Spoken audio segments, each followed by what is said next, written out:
Not everyone knows low milk supply or how to actually help a mom when she has one, and lactation consultants are great, but they don't all have the expertise or knowledge for this specialty either, which leaves moms searching the internet for answers. So I recently searched for low milk supply to see what would come up, and I was disappointed in the search results. In fact, there was one video that was highly viewed that I came across where I was really frustrated with what was shared, and I'm going to be sharing the myths and misinformation that was covered in that video. Let's dive into it. Did you know that less than 1% of the entire female population cannot produce enough milk?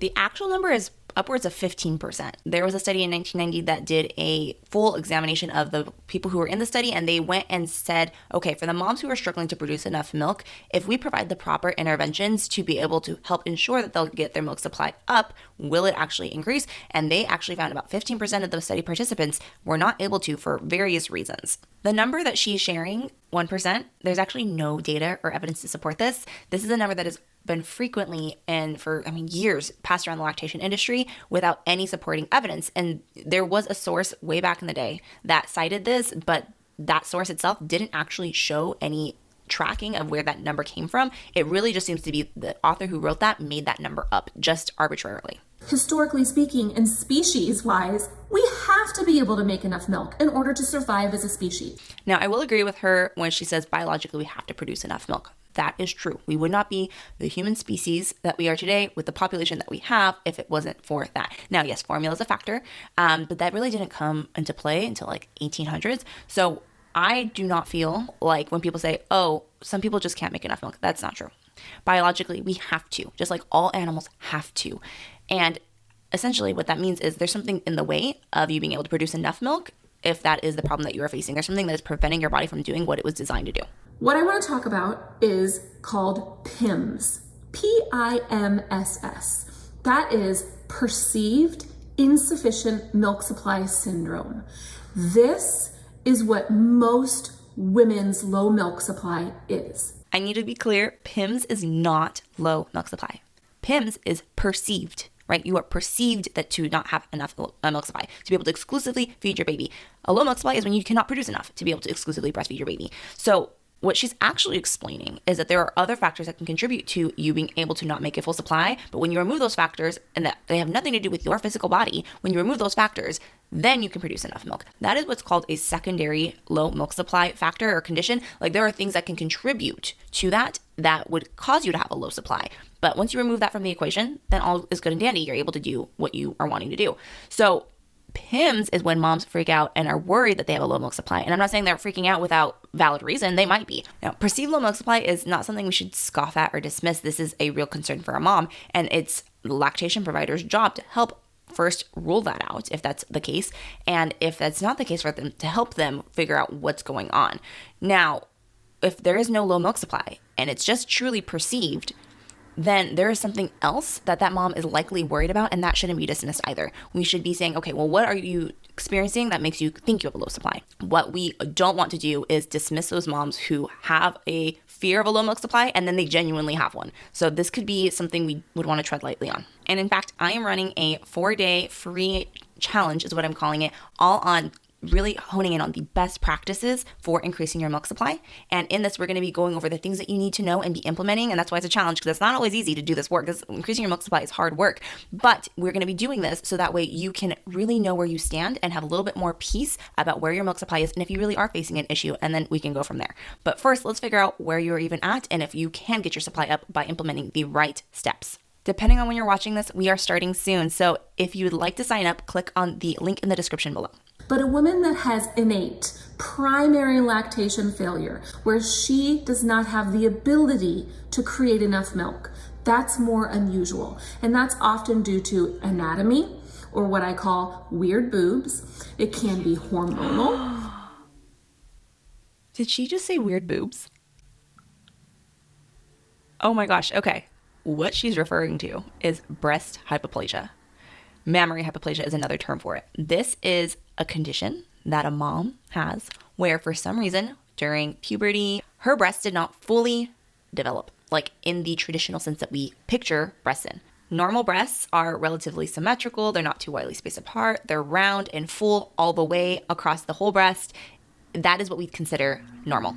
Hypoplasia can often be check by symptoms, and you want to look for like really widely spaced breasts. You want to look for one breast that's much, much larger than the other.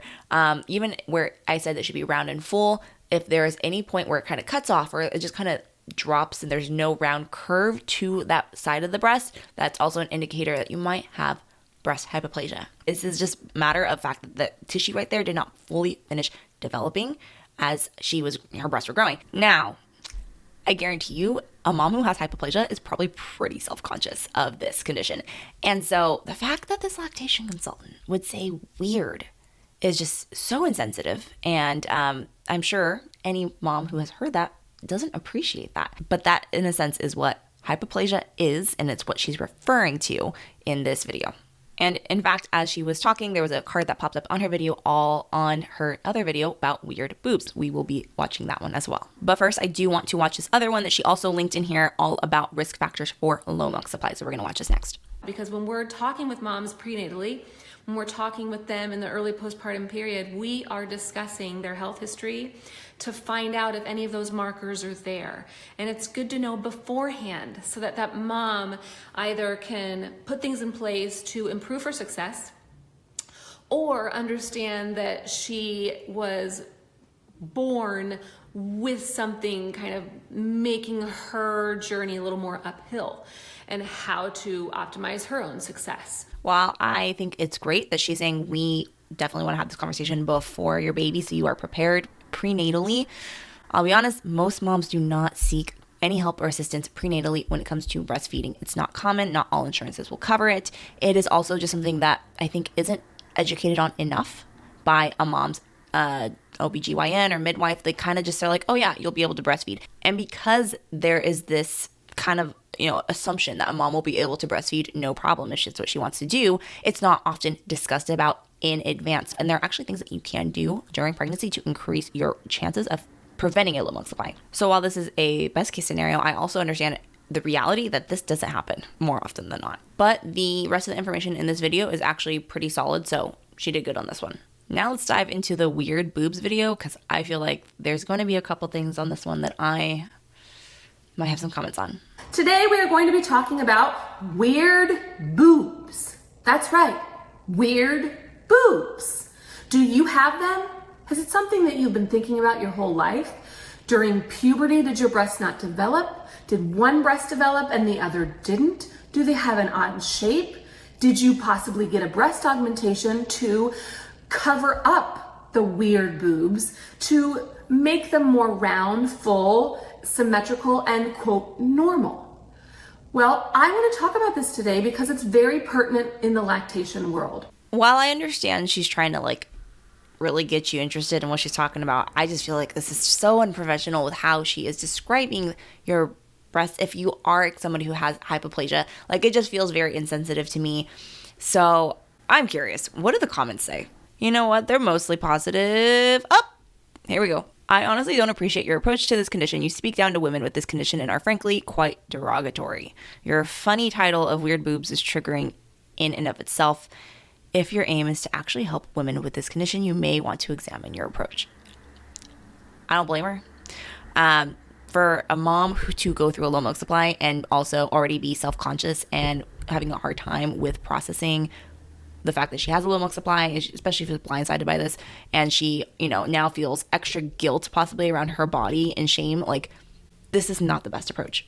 Let's see. There was definitely a reply. This person agreed with the commenter, and she said, I concur, seeing as how having this condition makes me suicidal. This is real. This is real for a lot of moms. And so I just want to highlight that this is not the approach that we want to have when we are helping a mom with a low milk supply. The lactation consultant in this video does clarify that she calls them this because this is what she has had other moms who have come to see her for lactation support refer to them as. That is different, but she hasn't made it come across that way. This is sounding like this is what she describes them as, and so I can see where the mismatch is on her approach to this. One of the names is hypoplasia. One of the names is insufficient glandular tissue, or IGT, or also tubular or tuberous breasts. I need to clarify that hypoplasia and IGT, insufficient glandular tissue, are two separate things. They can occur together simultaneously. They definitely have some like chances of increased insufficient glandular tissue based off of breast hypoplasia, but they are not the same thing. You could have one and not the other, or you may have both. Hypoplasia is what I described earlier. When your breast might be tubular or conical, they look like they're missing some tissue and they don't look like the typical traditional breasts that you would think of. But IGT is when you don't have enough glandular tissue. You technically could have breast hypoplasia and still have enough glandular tissue to be able to produce enough milk for your baby to exclusively breastfeed. Glandular tissue is what determines about your supply, and not just the volume of how much milk you can make, but also the capacity that your breasts can store. So when you're missing breast tissue and have breast hypoplasia, naturally it is not uncommon for you to miss glandular tissue as well. So you may have breast hypoplasia, but you could still have enough breast tissue to have enough glandular tissue to be able to produce enough milk. They are not the same thing. Now, this isn't uncommon. The less tissue you have as a whole to have less glandular tissue as well. So they do go hand in hand, but they are different. Now, both IGT and hypoplasia are considered primary low milk supply factors. These are things that are happening within your body, things that you may or may not be able to control, but things that are happening within your body that are affecting your ability to be able to breastfeed. And any of these factors or conditions are suspected to be tied into inflammatory responses within the body. In fact, a very recent study that came out on low milk supply shows that there is a connection between inflammation in the body and having a low milk supply. Now, I actually just did a video going over the results of the study and explaining who is most at risk for a low milk supply and what you can actually do about it. So if that is something that applies to you or you're interested in, click or tap on the video to learn more.